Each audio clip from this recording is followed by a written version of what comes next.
Hello बच्चों, एक बार फिर मैं आलोक कुमार आलोक फिजिक्स क्लास में आप लोग सभी का स्वागत करता हूं।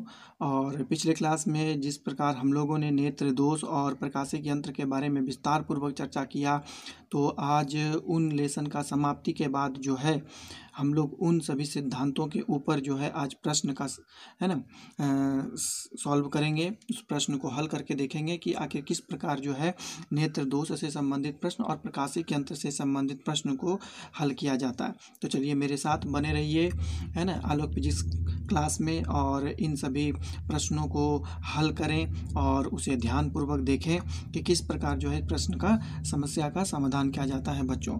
तो मेरा आज ये न्यूमेरिकल्स क्लास है बच्चों, तो इस न्यूमेरिकल्स क्लास का आप लोग आनंद लें और मेरे साथ बने रहें। तो चलिए, पहला जो प्रश्न है मेरा, कुछ मैं प्रश्न को कलेक्ट कर लिया हूँ और आप लोगों के साथ जो है मैं जो है शेयर करना चाहता हूँ। तो देखिए, तो पहला प्रश्न क्या है, मैं उसे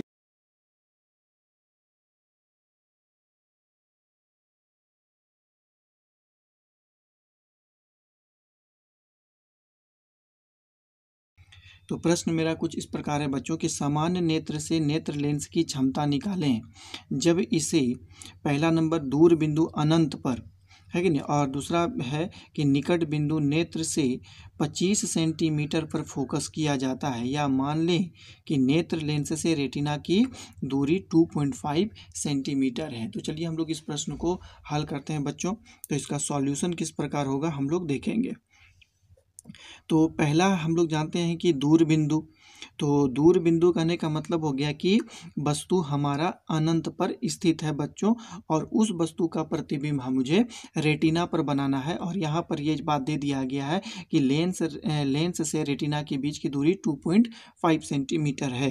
तो पहला स्टेप के लिए जो है हम लोग वस्तु को कहाँ रखेंगे बच्चों, अनंत पर रखेंगे, इन्फिनिटी पे रखेंगे, और उसका इमेज कहाँ पर बनेगा, रेटिना पर, जो कि लेंस से 2.5 सेंटीमीटर की दूरी पर रखा हुआ है। तो सबसे पहले हम लोग इस स्थिति में हम लोग फोकस हम लोग निकाल लेंगे बच्चों। तो लेंस सूत्र से हम लोग जानते हैं कि लेंस सूत्र क्या होता है। लेंस सूत्र होता है 1/v minus 1/u is equal to 1/f होता है बच्चों, ये बात हम लोग जानते हैं। तो चलिए हम लोग इसको बनाते हैं। तो देखिए यहाँ पर है कि नहीं, भी का वैल्यू कितना है 2.5, और माइनस हो गया, ये आप जानते हैं कि कहाँ होगा, ये कहाँ पर बनेगा, यू जो होता है आपतित प्रकाश के ठीक नेत्र लेंस है हमारा, ये चीज़ यू इधर होता है ना, और भी हमारा रेटिना पर बन रहा है बच्चों। तो ये आपतित प्रकाश के ठीक विपरीत दिशा में है, इसलिए यू माइनस होगा और भी हमारा प्लस होगा। तो यहाँ पर माइनस इन्फिनिटी होगा बच्चों, इज इक्वल टू 1/f होगा। तो हम लोग 1/इन्फिनिटी का वैल्यू जानते हैं कितना होता है, 1/इन्फिनिटी इज इक्वल टू 0 होता है। तो डेट सिंप्लाइज हम लोग लिख सकते हैं बच्चों कि 1/f इज इक्वल टू 2.5। तो that simplifies f is equal to कितना हो गया बच्चों, 2.5 सेंटीमीटर। इसका मतलब हो गया कि लेंस की फोकस दूरी 2.5 सेंटीमीटर होगी। तो इसकी क्षमता हम लोग निकालेंगे। तो लेंस की क्षमता हम लोग जानते हैं बच्चों कि p is equal to 1/f होता है कि नहीं। यदि f सेंटीमीटर में हो, यदि f सेंटीमीटर में हो तो हम लोग f को सेंटीमीटर में बदलेंगे, तो यहाँ पर हम लोग 100 दे देते हैं। तो इसका मतलब हो गया कि p is equal to 100/f। कब ऐसा फार्मूला यूज़ करेंगे, जब f सेंटीमीटर में, क्योंकि यहाँ पर 2.5 सेंटीमीटर दिया हुआ है बच्चों। तो p इज इक्वल टू यहाँ पर 100 हो गया, और ये हो जाएगा 2.5। पॉइंट को हम लोग ऊपर करेंगे बच्चों तो 1000 हो जाएगा, और नीचे में 25 होगा। तो इसको हम लोग काटेंगे बच्चों तो लगभग हो जाएगा 40 डायप्टर आता है बच्चों मेरा। तो पहला ये था। और दूसरा नंबर के लिए क्या होगा कि देखिए, दूसरा नंबर का प्रश्न आप लोग कॉपी में तो उतार लिए होंगे बच्चों, है ना। तो दूसरा के लिए क्या है मेरा कि निकट बिंदु नेत्र से 25 सेंटीमीटर की दूरी पर फोकस किया जाता है। तो निकट बिंदु आपका 25 सेंटीमीटर है ना, और 25 सेंटीमीटर पर उसको फोकस किया जाता है। इसका मतलब है कि यहाँ पर वस्तु जो है 25 सेंटीमीटर पर रखा गया है ना, और आप प्रतिबिंब कहाँ बन रहा है बच्चों? प्रतिबिंब आपका है ना क्या बोलते हैं रेटिना पर बनता है, जो कि लेंस से रेटिना के बीच की दूरी 2.5 सेंटीमीटर है। तो वस्तु यहाँ पर निकट बिंदु के लिए वस्तु की दूरी हो गई 25 सेंटीमीटर हो गया, और प्रतिबिंब जो होता है रेटिना पर बन रहा है जिसकी दूरी पहले से आपको निर्धारित कर दिया गया है कि 2.5 सेंटीमीटर है। तो इससे हम लोग सबसे पहले फोकस निकाल लेंगे। तो यहाँ पर हम लोग नेत्र लेंस का प्रयोग करेंगे, है ना, लेंस सूत्र का प्रयोग करते हैं बच्चों लेंस सूत्र से। तो वही बात यहाँ पर भी हो जाएगा कि u को हमको माइनस में लेना होगा और v को हमको प्लस में लेना पड़ेगा। तो 1/v माइनस होता है 1/u is equal to 1/f होगा। तो डेट सिंप्लाइज v का वैल्यू कितना हो गया, यहाँ पर हो जाएगा 2.5 माइनस, और यहाँ पर हो जाएगा आपका 25 minus 25 centimetre is equal to 1/f। चलिए इसको हम लोग सॉल्व करते हैं बच्चों, और हम लोग देखेंगे कि क्या प्राप्त होता है। तो यहाँ पर पॉइंट को हम लोग ऊपर करेंगे तो ये हो जाएगा 10/25 प्लस यहाँ पर हो जाएगा 1/25 इज इक्वल टू 1/f। तो इसको हम लोग सॉल्व करेंगे बच्चों, तो क्योंकि बेस समान है ऊपर प्लस हो जाएगा, तो 11/25 इज इक्वल टू 1/f। तो that simplifies f is equal to कितना हो जाएगा बच्चों, 25/11 हमको प्राप्त होगा, इतना सेंटीमीटर प्राप्त होगा। तो इसकी क्षमता हम लोग निकालेंगे बच्चों। तो क्षमता is equal to P is equal to 100/f। कब होगा, जब f सेंटीमीटर में हो, f सेंटीमीटर में है ना। तो इस स्थिति में हम लोग 100 बाई यूज़ करेंगे। तो P इज इक्वल टू कितना हो गया, 100/f का वैल्यू रखेंगे तो 25/11। इसको हम लोग कुछ सॉल्व करेंगे तो इस प्रकार हो जाएगा 11/100 गुना 25, 25 से 100 को 4 बार काटेंगे और 4 से 11 को गुना करेंगे तो 44 डायप्टर हो जाएगा। तो इस प्रकार हम लोगों ने प्रश्न को हल किया। ये सामान्य आंख के लिए था। तो जब हम लोग का भी आंख सामान्य ही है बच्चों, तो हम लोग कुछ इस प्रकार जानते हैं कि जब हम लोग दूर बिंदु को फोकस करते हैं तो उस समय हम लोग नेत्र लेंस की क्षमता 40 डायप्टर होती है, और जब हम लोग निकट बिंदु को जब हम लोग फोकस करते हैं उस समय नेत्र की क्षमता हम लोग का 44 डायप्टर होती है। तो इसका मतलब हो गया कि हमारी नेत्र की क्षमता का अंतर लगभग 4 डायप्टर का आता है ना। तो ये पहला प्रश्न का इस प्रकार हम लोग सॉल्यूशन करते हैं बच्चों। चलिए हम लोग दूसरे प्रश्न को देखते हैं और हम लोग आगे बढ़ेंगे बच्चों।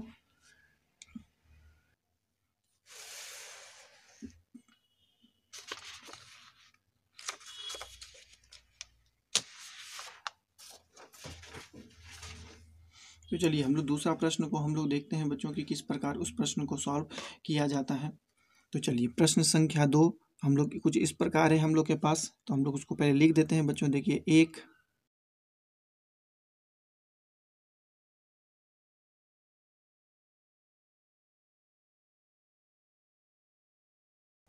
आवश्यकता होगी, क्या है, एक निकट दृष्टि दोष वाला व्यक्ति 1 मीटर दूर तक की वस्तु को स्पष्ट देख सकता है। तो इस दोष को दूर करने के लिए उसे किस, है ना, फोकस दूरी वाले लेंस की आवश्यकता होगी। तो आप लोग यहाँ जैसे प्रश्न में जान रहे हैं कि उस व्यक्ति का कौन सा दोष है बच्चों, निकट दृष्टि दोष है। तो निकट दृष्टि दोष से ग्रसित व्यक्ति जो होता है वो निकट की वस्तु को स्पष्ट देख सकता है, वो निकट की वस्तु को स्पष्ट देख सकता है और दूर की वस्तु को स्पष्ट नहीं देख सकता है। हम लोग ये बात जानते हैं बच्चों। तो यहाँ पर क्या हो गया कि यहाँ पर क्या है बच्चों, एक निकट दृष्टि दोष वाला व्यक्ति 1 मीटर दूर तक की वस्तु को स्पष्ट देख सकता है। तो 1 मीटर इसका मतलब हो गया कि वो दूर की वस्तु को स्पष्ट नहीं देख सकता है। इसका मतलब है कि दूर की वस्तु का प्रतिबिंब हमको कहाँ बनाना पड़ेगा, 1 मीटर पे बनाना पड़ेगा, क्योंकि 1 मीटर की वस्तु को वो देख सकता है। आप समझ पा रहे होंगे कि दूर स्थित वस्तु को वो नहीं देख पा रहा है। तो दूर स्थित वस्तु को उसे स्पष्ट रूप से दिखाई दे, इसके लिए जरूरी है कि उस वस्तु का प्रतिबिंब 1 मीटर की दूरी पर बने, तभी वो उस वस्तु को देख पाएगा। तो इसका सॉल्यूशन के लिए हम लोग सबसे पहले दूर बिंदु को कहाँ ले लेंगे बच्चों, दूर बिंदु को इन्फिनिटी ले लेंगे और उसका प्रतिबिंब हम लोग 1 मीटर की दूरी पर बनाएंगे। तो इस स्थिति में उसका फोकस क्या होगा हम लोग चलिए देखते हैं। तो लेंस सूत्र का हम लोग प्रयोग करेंगे बच्चों। तो लेंस सूत्र का, तो यहाँ पर यह बात आप लोगों को सोचना चाहिए कि यहाँ पर लेंस है हमारा जिसका हम लोग उपयोग किए हैं संशोधन के लिए, चाहे वो कोई भी लेंस हो, है कि नहीं, उत्तल लेंस हो चाहे अवतल लेंस हो, कोई भी, तो वस्तु को इधर ही रखा गया है और वस्तु का प्रतिबिंब भी इधर ही बना रहे हैं हम लोग, है कि नहीं। तो इसका मतलब है कि प्रकाश की दिशा इधर है बच्चों, और यू भी हम लोग प्रकाश की दिशा के विपरीत ले रहे हैं, और प्रतिबिंब भी यू आपतित प्रकाश की दिशा के विपरीत होती है। इसका मतलब है कि चिन्ह परिपाटी के नियम के अनुसार यू भी नेगेटिव होगा और भी नेगेटिव होगा। तो लेंस सूत्र से हम लोग जानते हैं कि 1/v minus 1/u is equal to 1/f होगा। तो इस बात को थोड़ा सा चिन्ह परिपाटी को आप लोगों को ध्यान में रखना होगा। तो यहाँ पर v का वैल्यू कितना है बच्चों, यहाँ v का वैल्यू है 1, तो यहाँ पर हो जाएगा -1, और u का वैल्यू है इन्फिनिटी, तो ये भी चिन्ह परिपाटी के हिसाब से माइनस इन्फिनिटी हो जाएगा, और ये हो जाएगा 1/f। तो 1/इन्फिनिटी का वैल्यू मैंने पहले ही लिख दिया है कि 1/इन्फिनिटी इज इक्वल टू 0 होता है, तो ये टर्म 0 हो गया। तो 1/f इज इक्वल टू कितना हो जाएगा, -1/f। तो that simplifies f is equal to -1 meter होगा। तो किस लेंस की फोकस दूरी ऋणात्मक होती है, तो आप लोग जानते हैं बच्चों, अवतल लेंस की फोकस दूरी ऋणात्मक होती है। इसका मतलब है कि उसे अवतल लेंस की आवश्यकता होगी और उस लेंस की फोकस दूरी 1 मीटर, मतलब 1 मीटर होनी चाहिए। तो उसका आंसर बच्चों कुछ ये होगा, है कि नहीं। तो इसका मतलब है कि उसे दूर स्थित, है ना, वस्तु का 1 मीटर की दूरी पर प्रतिबिंब बनाने के लिए अवतल लेंस चाहिए, और उस अवतल लेंस की फोकस दूरी 1 मीटर होनी चाहिए। तो चलिए हम लोग आगे बढ़ते हैं, नेक्स्ट प्रश्न को हम लोग देखते हैं बच्चों। तो पहले प्रश्न को मैं यहाँ लिख देता हूँ। तो प्रश्न मेरे पास कुछ इस प्रकार है कि देखिए, निकट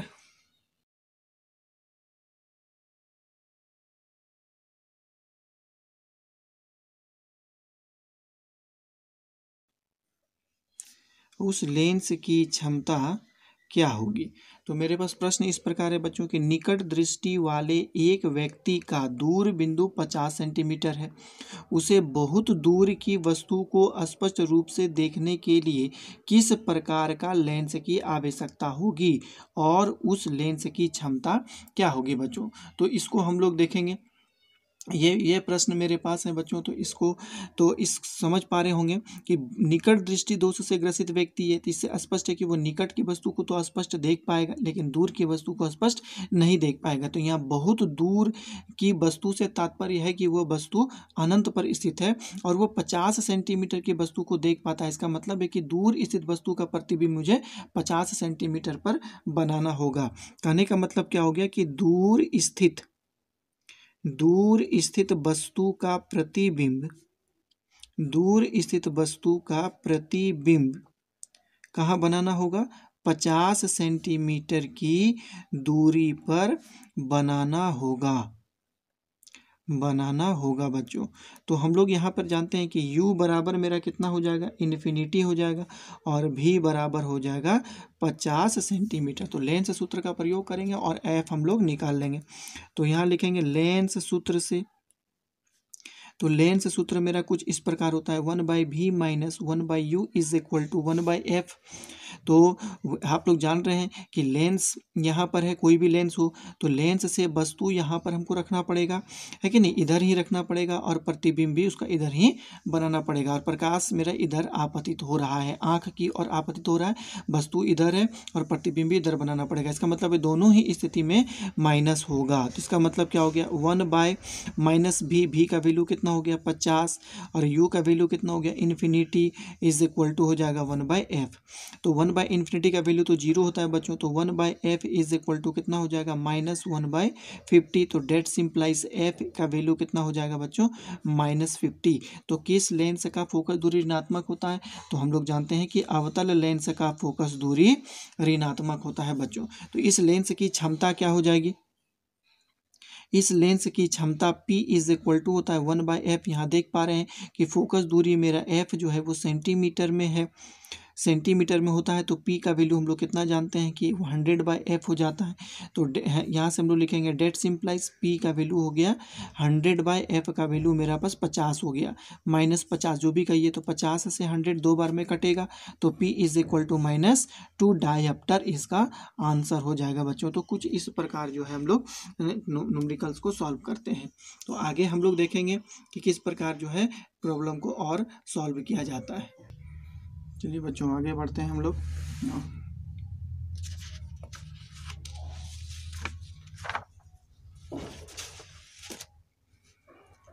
देखिए नेक्स्ट प्रश्न जो है किस प्रकार बनाया जाता है, हम लोग चलिए उस पर अपना ध्यान केंद्रित करते हैं। पहले मैं प्रश्न को लिख देता हूं बच्चों। देखिए प्रश्न कुछ इस प्रकार है हमारे पास। देखिए एक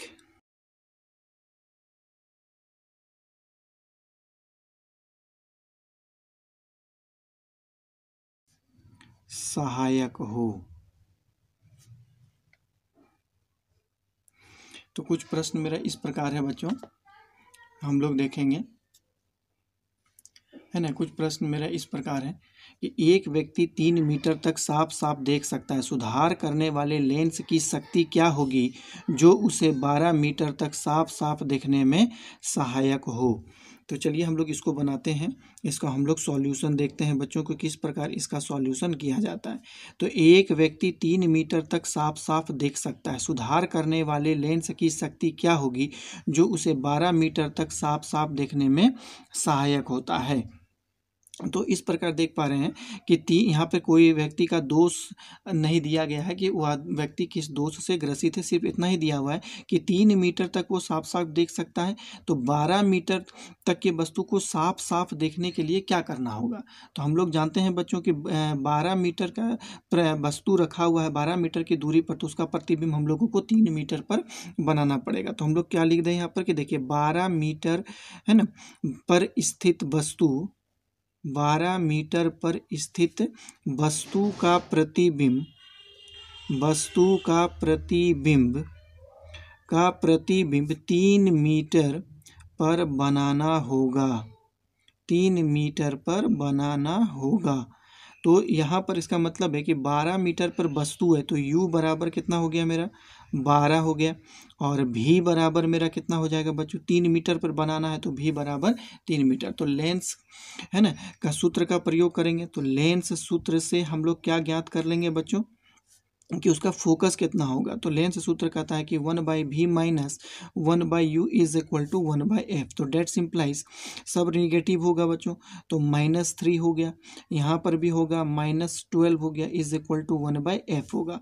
तो इसको हम लोग पहले सॉल्व कर लेते हैं, माइनस माइनस प्लस होगा तो 12 को हम लोग यहाँ पर लिख लेते हैं बच्चों, माइनस हो गया 1/3 इज इक्वल टू 1/f। इसका एलसीएम भी 12 होगा ही बच्चों, है ना, इसका एलसीएम भी 12 होगा। तो 12 1 हो जाएगा यहाँ पर, और यहाँ से आ जाएगा -4 इज इक्वल टू 1/f। तो इसको हम लोग जब माइनस करेंगे तो 1/f इज इक्वल टू -3/12 हो जाएगा। ये -1/4 टाइम कटेगा तो f का वैल्यू हो गया -4 सेंटीमीटर, सॉरी 4 मीटर होगा, क्योंकि मीटर में सब कुछ दिया हुआ है। तो -4 सेंटीमीटर। तो आप लोग खुद पता लगा सकते हैं कि कौन सा लेंस है जिसका फोकस नेगेटिव में आ रहा है, तो अवतल लेंस होगा।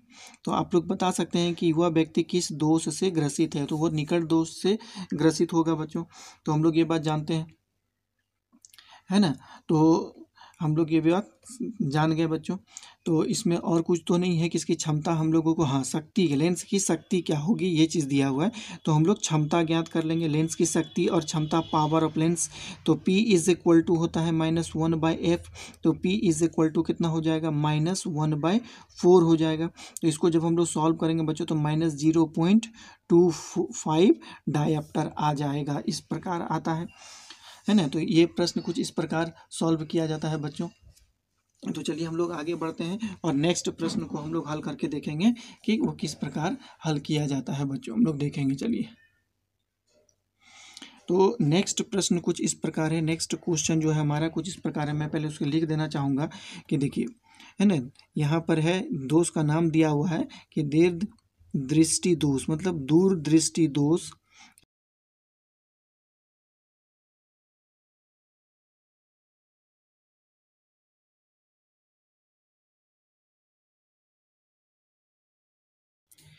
निकालिए। कुछ इस प्रकार है प्रश्न मेरा। तो प्रश्न एक बार इस प्रकार मैं दिखा देता हूँ आपको कि दूर दृष्टि वाला एक व्यक्ति जो अपनी आंख से 1 मीटर से निकट की वस्तु को साफ साफ नहीं देख सकता, नहीं, जो अपनी आँख से 1 मीटर की दूरी को साफ साफ नहीं देख सकता, मतलब 1 मीटर से कम दूरी पर कोई वस्तु यदि रखी हुई तो उसे स्पष्ट रूप से दिखाई नहीं देगी।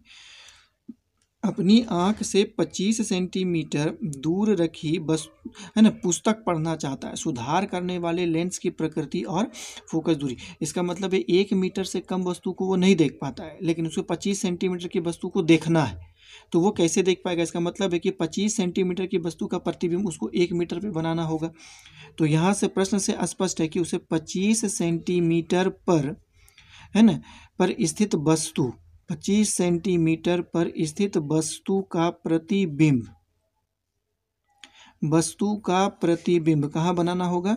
1 मीटर पर बनाना होगा, 1 मीटर पर बनाना होगा बच्चों। तो इसका मतलब है कि 25 सेंटीमीटर पर स्थित वस्तु है, तो u का वैल्यू यहाँ पर कितना हो जाएगा? 25 सेंटीमीटर हो जाएगा, और v का वैल्यू यहाँ पर 1 मीटर हो जाएगा। 1 मीटर सेंटीमीटर में बदल देंगे तो 100 सेंटीमीटर हो जाएगा। तो हम लोग पहले लेंस सूत्र का प्रयोग करके यहाँ पर f हम लोग ज्ञात कर लेंगे। लेंस सूत्र से तो कितना हो जाएगा? 1/v minus 1/u is equal to 1/f हो जाएगा। तो डेट सिंप्लाइज u का वैल्यू कितना सब नेगेटिव हो जाएगा, तो -100 यहाँ पर भी हो जाएगा, -25 इज इक्वल टू 1/f होगा बच्चों। तो इसको हम लोग सॉल्व करेंगे बच्चों, तो इसका एलसीएम हम लोग ले लेंगे, तो एलसीएम इसका 100 आ जाएगा, तो यहाँ पर हो जाएगा -1 और यहाँ पर कितना हो जाएगा बच्चों? 4 है कि नहीं, +4 हो जाएगा इज इक्वल टू 1/f होगा। हम लोग यहाँ पर उसको सॉल्व कर देते हैं, तो इसको हम लोग सॉल्व करेंगे तो f इज इक्वल टू कितना हो जाएगा? 3/100 हो जाएगा। तो डेट सिंप्लाइज 100/3 हो जाएगा। तो इसको जब हम लोग भाग देंगे, डिवाइड करेंगे, तो लगभग 33.3 है ना सेंटीमीटर आएगा बच्चों। तो आप देख पा रहे हैं कि यहाँ f पॉजिटिव है, प्लस में है, इसीलिए ये कौन सा लेंस हो जाएगा बच्चों? तो ये लेंस उत्तल लेंस होगा, क्योंकि उत्तल लेंस की फोकस दूरी धनात्मक होती है, ये बात हम लोग जानते हैं बच्चों, है ना। तो इस प्रकार का इसका मतलब हो गया कि वो व्यक्ति जो है, जो किताब को साफ साफ पढ़ना चाहेगा, उसके लिए उत्तल लेंस की आवश्यकता होगी, और वो उत्तल लेंस की फोकस दूरी लगभग 33.3 सेंटीमीटर की होनी चाहिए। तो चलिए हम लोग आगे प्रश्न को हल करेंगे और जानेंगे कि किस प्रकार प्रश्न को हल किया जाता है बच्चों। चलिए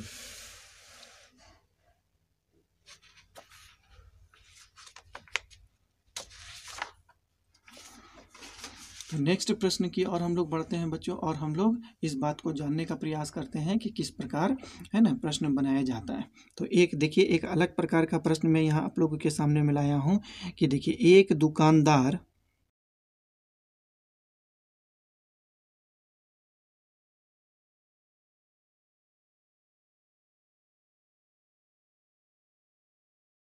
गणना करें।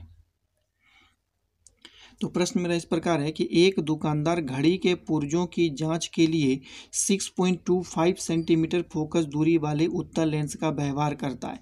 यदि स्पष्ट दर्शन की न्यूनतम दूरी 25 सेंटीमीटर हो तो उत्तल लेंस द्वारा उत्पन्न आवर्धन की क्षमता ज्ञात करें। आवर्धन बोलता है यहाँ पर ज्ञात करें, इसका मतलब है यहाँ सरल सूक्ष्मदर्शी का जो आवर्धन क्षमता का जो व्यंजक होगा, जो इसका हम लोग जानते हैं कि 1+dy/f होता है।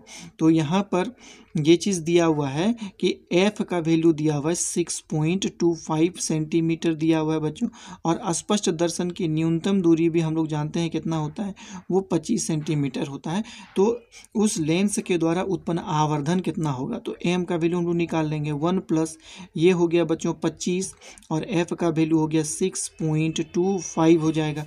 तो इसको हम लोग को सॉल्व करना है। तो 6.25 में जो 2 गो जीरो है ना डेसिमल है ना पॉइंट है, तो उसको हटा करके ऊपर में हम लोग 2 गो जीरो पुट कर सकते हैं, और यहाँ पर हो जाएगा 6 है कि नहीं। इसको हम लोग काटेंगे बच्चों, कितना बार में कटेगा जानते हैं? 25 टाइम्स कटेगा ये, है ना। ये 25 कटेगा, और 25 से हम लोग 100 को 4 बार में काट देंगे।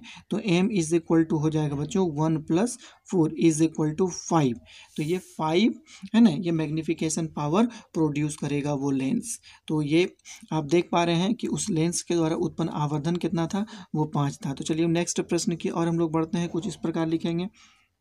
देखिए, एक उत्तल लेंस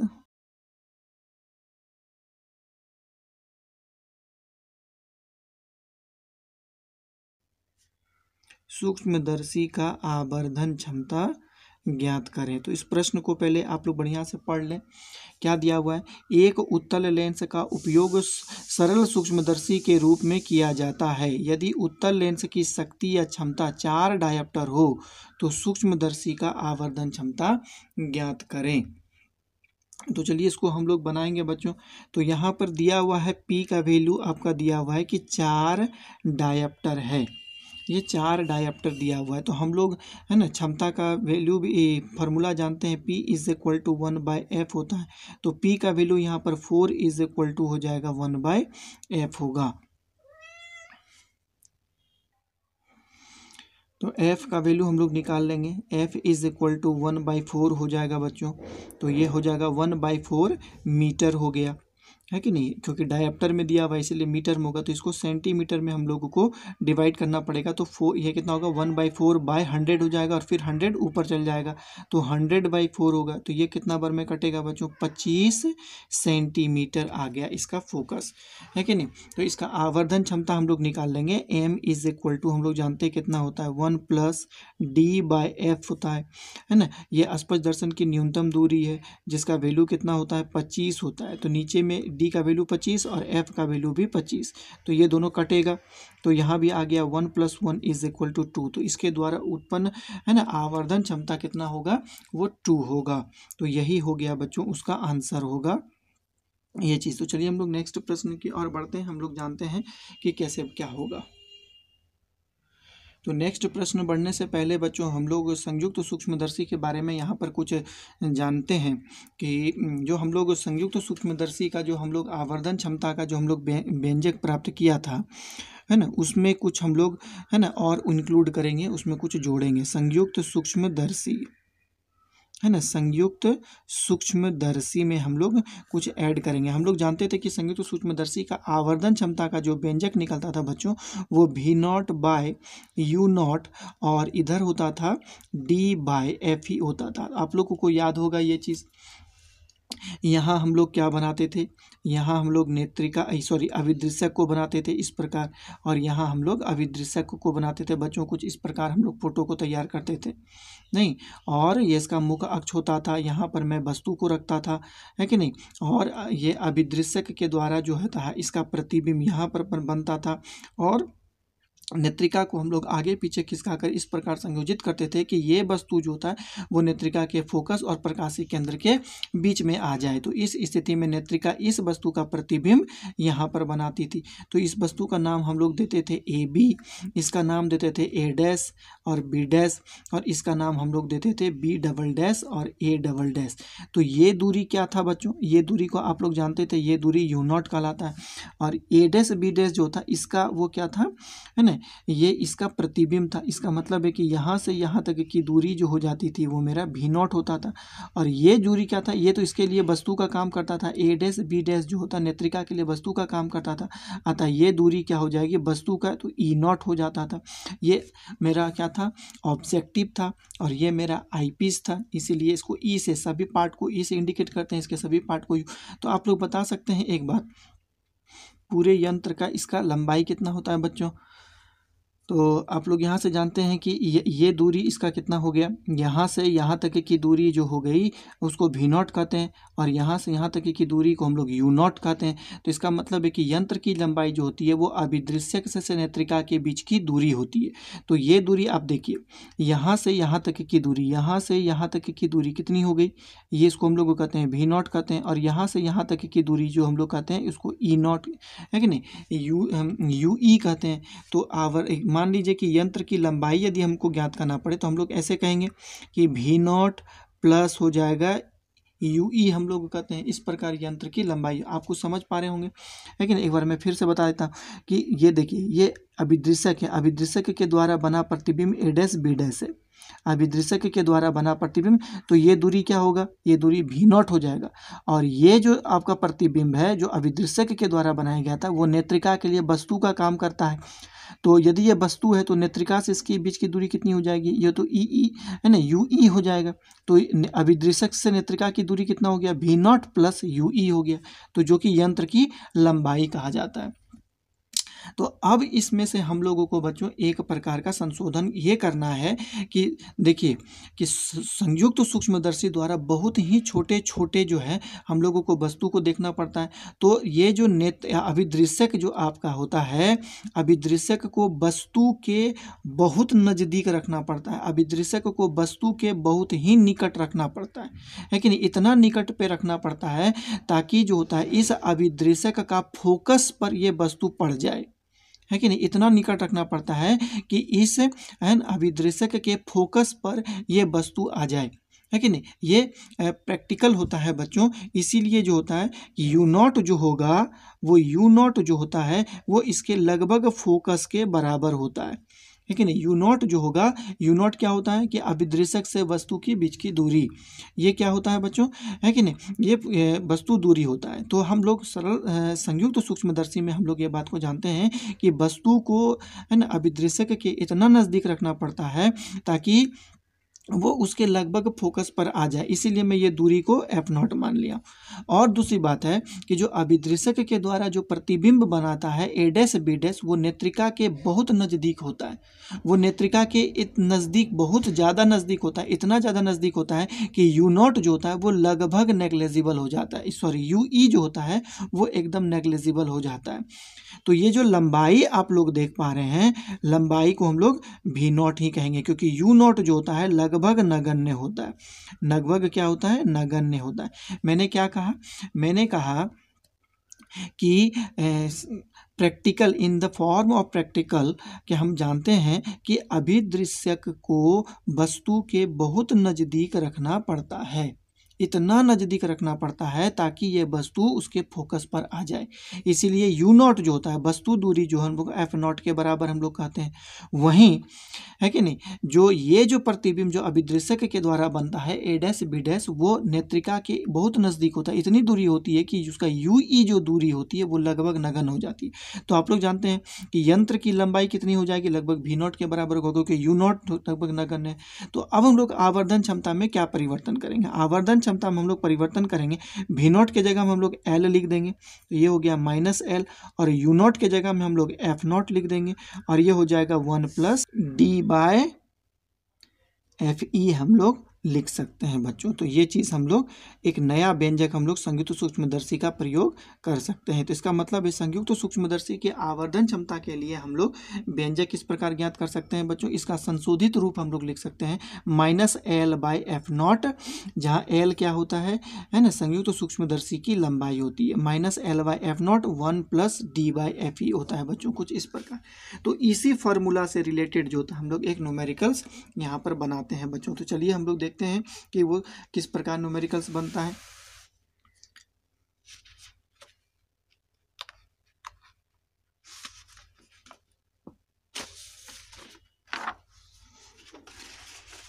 तो एक प्रश्न मैं यहाँ पे लिखता हूँ बच्चों, आप लोग उसको ध्यान से देखें, थोड़ा एडजस्ट करना पड़ता है बच्चों बार बार। देखिए पहला प्रश्न मैं यहाँ लिख देता हूँ बच्चों, उसके बाद इसको सॉल्व करेंगे। तो प्रश्न कुछ मेरा इस प्रकार है, देखिए कि 12 सेंटीमीटर लंबाई वाले संयुक्त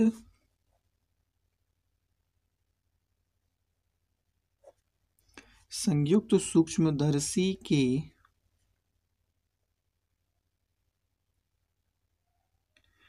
अभिदृश्यक और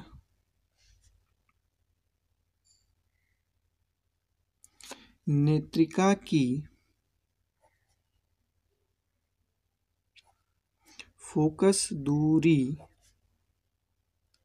क्रमशः 1 सेंटीमीटर और 4 सेंटीमीटर है। इस सूक्ष्मदर्शी से प्राप्त आवर्धन क्षमता ज्ञात करें। तो प्रश्न मेरा कुछ इस प्रकार है कि 12 सेंटीमीटर लंबाई वाले संयुक्त सूक्ष्मदर्शी के अभिदृश्यक और नेत्रिका की फोकस दूरी क्रमशः 1 सेंटीमीटर और 4 सेंटीमीटर है। तो इस सूक्ष्मदर्शी से प्राप्त आवर्धन क्षमता ज्ञात करें। तो इस प्रकार हम लोग देखते हैं कि लंबाई बराबर दिया हुआ है 12 सेंटीमीटर और अभिदृश्यक की फोकस दूरी 1 सेंटीमीटर है। इसका मतलब है कि F0 बराबर 1 सेंटीमीटर है और नेत्रिका की फोकस दूरी 4 सेंटीमीटर है बच्चों। तो हम लोग जानते हैं कि अभिदृश्यक की फोकस दूरी कम होती है और नेत्रिका की फोकस दूरी ज़्यादा होती है।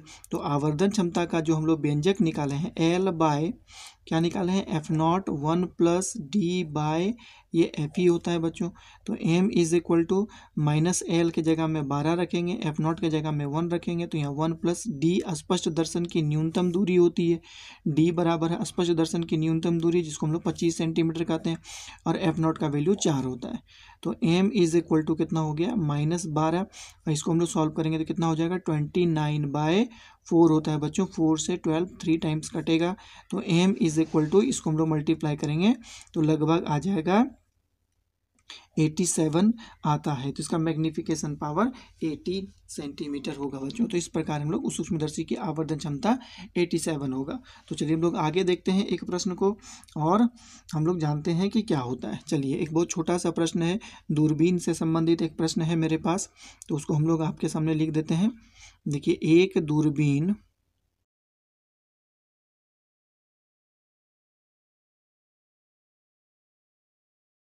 तो हम लोग जानते हैं बच्चों की दूरबीन या दूरदर्शी के द्वारा जो होता है आवर्धन क्षमता का व्यंजक क्या होता है, मैंने आप लोगों के पास निकाला भी था। तो ये व्यंजक कुछ ऐसा होता है F0 बाय F ही होता है बच्चों। आप लोग पिछले वीडियो को इसको देखें और सभी का आवर्धन क्षमता वहाँ पर निकाला गया है। तो यहाँ पे प्रश्न में कुछ इस प्रकार दिया हुआ है कि देखिए एक दूरबीन के अभिदृश्यक की फोकस दूरी 50 सेंटीमीटर, तो अभिदृश्यक की है तो F0 बराबर क्या हो जाएगा 50 सेंटीमीटर और नेत्रिका है Fe, तो Fe की फोकस दूरी यहाँ पर 5 सेंटीमीटर। तो दोनों का वैल्यू यहाँ रखेंगे तो कितना हो जाएगा, यहाँ हो जाएगा 50/5। तो इसको काटेंगे तो -10 यही आंसर होगा। तो इसका मतलब है कि उस दूरबीन द्वारा प्राप्त आवर्धन क्षमता 10 सेंटीमीटर होता है बच्चों। तो हम लोग ये चीज़ देखते हैं। लेकिन खगोलीय दूरबीन के बारे में जो मैंने आप लोगों को बताया था कि खगोलीय दूरबीन से क्या संबंध होता है बच्चों, तो इसमें देखिए एक बहुत इंपॉर्टेंट बात होता है। खगोलीय दूरबीन में क्या होता है कि आने वाले प्रकाश की किरणें तो अनंत से आती है कि नहीं, अनंत से आती। खगोलीय दूरबीन के बारे में जो बातें मैं आप लोग को बता रहा हूँ कि खगोलीय दूरबीन में जो कोई भी प्रकाश की किरणें जो आती है वो अनंत पर स्थित से वस्तु से आती है। तो अनंत से आने वाली प्रकाश की किरण का प्रतिबिंब वो कहाँ पर बनता है बच्चों, इस लेंस के फोकस पर बनेगा। तो ये मेरा अभिदृश्यक है, तो इसलिए इसके बीच की दूरी कितनी हो जाएगी F0 होगा। मैंने कहा कि सामान्य संयोजन की स्थिति में नेत्रिका को इस प्रकार आगे पीछे खिसकाया जाता है कि ये जो आपका वस्तु का जो प्रतिबिंब बनता है ये प्रतिबिंब इसके फोकस पर आ जाए और ये इसका प्रतिबिंब क्या अनंत पर बनाती है। इसका मतलब है कि यहाँ से इसकी दूरी Fe हो जाएगा। तो आप इस चीज़ को देख पाए हैं। एक बार फिर से देखिए कि अनंत से आने वाली है ना प्रकाश की किरण का प्रतिबिंब ये अभिदृश्यक अपने फोकस पर बनाती है कि नहीं। अब नेत्रिका को आगे पीछे खिसकाकर इस प्रकार समायोजित किया जाता है कि है ना इस वस्तु का प्रतिबिंब नेत्रिका अनंत पर बनाए। तो इसका मतलब है कि ये वस्तु इसके फोकस पर रखा रहेगा तो इसकी फोकस दूरी F ही हो गया। तो कुल यंत्र की लंबाई कितनी हो गई, L हो गई। तो हम लोग दूरबीन जो हम लोग खगोलीय एस्ट्रोनॉमिकल टेलीस्कोप का जो लेंथ हम लोग कैलकुलेट करते हैं वो लेंथ कुछ इस प्रकार होता है FO + FE होता है बच्चों। तो इस सूत्र को आप लोग याद रखेंगे। चलिए इसी से संबंधित एक प्रश्न को मैं आपके सामने लिखूंगा और उसको हल करूंगा। तो चलिए इस प्रकार प्रश्न है, देखिए बहुत छोटा सा प्रश्न है लेकिन बहुत इंटरेस्टिंग प्रश्न है कि देखिए एक खगोलीय है ना एक खगोलीय दूरदर्शी के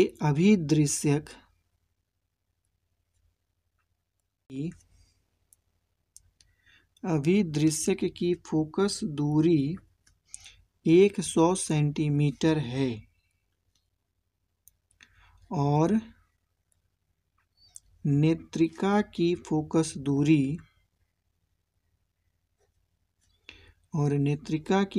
दूरी 2 सेंटीमीटर है।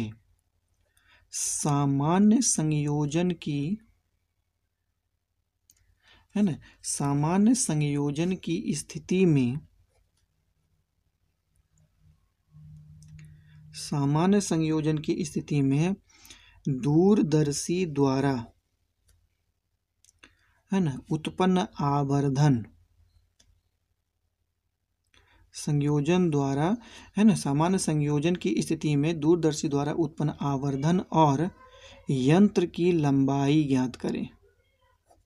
यंत्र की लंबाई ज्ञात करें। यंत्र की लंबाई ज्ञात करें बच्चों। तो हम लोग जानते हैं दूरदर्शी का आवर्धन क्षमता का व्यंजक F0/FE होता है। तो जहाँ यहाँ पे दिया हुआ है कि अभिदृश्यक की फोकस दूरी, तो F0 का वैल्यू 100 सेंटीमीटर है और नेत्रिका की फोकस दूरी 2 सेंटीमीटर है, तो इसका मतलब FE = 2 सेंटीमीटर है। तो इसको हम लोग यहाँ पे रख देंगे बच्चों।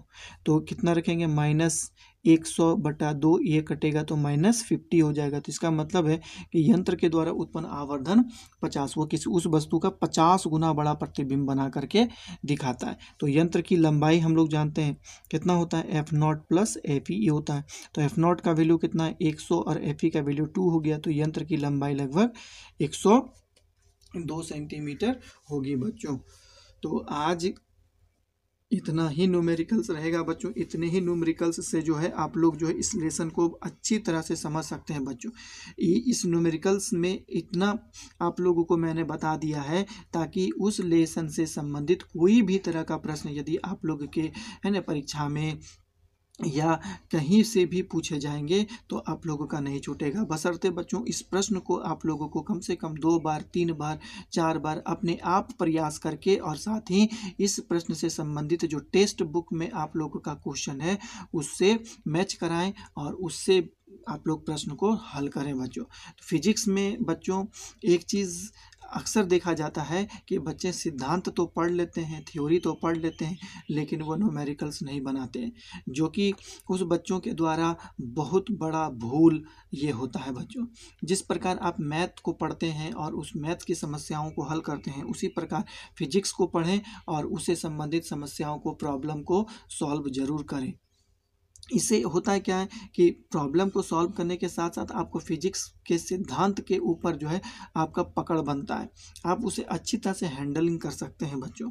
तो मेरी बातों को, है ना, आत्मसात करने का प्रयास करें और इस बात का अमल करते हुए आप लोग अपने टेक्स्ट बुक से संबंधित प्रश्न को ज़रूर बनाएं बच्चों। और वीडियो आज काफ़ी लंबा हो चुका है तो इसे मैं ज़्यादा लंबा करना नहीं चाहता हूं, और अब आप लोग से नेक्स्ट दिन मेरा मुलाकात होगा बच्चों एक नए टॉपिक्स के साथ, जिसको हम लोग डिस्पर्सन ऑफ लाइट कहते हैं, प्रकाश का वर्ण विक्षेपण कहते हैं। ये बहुत ही इंटरेस्टिंग लेसन है बच्चों, है ना। इसमें, है ना, प्रकाश की किरण प्रिज्म से कैसे 7 भागों में विभक्त हो जाती है कि नहीं, लेंस का क्या, प्रिज्म का क्या क्या विशेषताएं होती है ना, और क्यों सफ़ेद रंग जो होता है, अलग अलग रंग क्यों हम मुझे अलग अलग तरह के दिखाई पड़ते हैं, इसके बारे में मैं डिस्कशन करूंगा। तो फिलहाल आज इतना ही रहेगा बच्चों। आप लोग मेरे वीडियो को देखें, इसके लिए आप लोगों का बहुत बहुत आभार बच्चों, है ना। आप लोग हमेशा हंसते रहें, खेलते रहें, मुस्कुराते रहें और खूब सारा पढ़ाई करें बच्चों। मेरे वीडियो को देखने के लिए आप लोग का बहुत बहुत धन्यवाद। लॉट्स ऑफ थैंक्स बच्चों।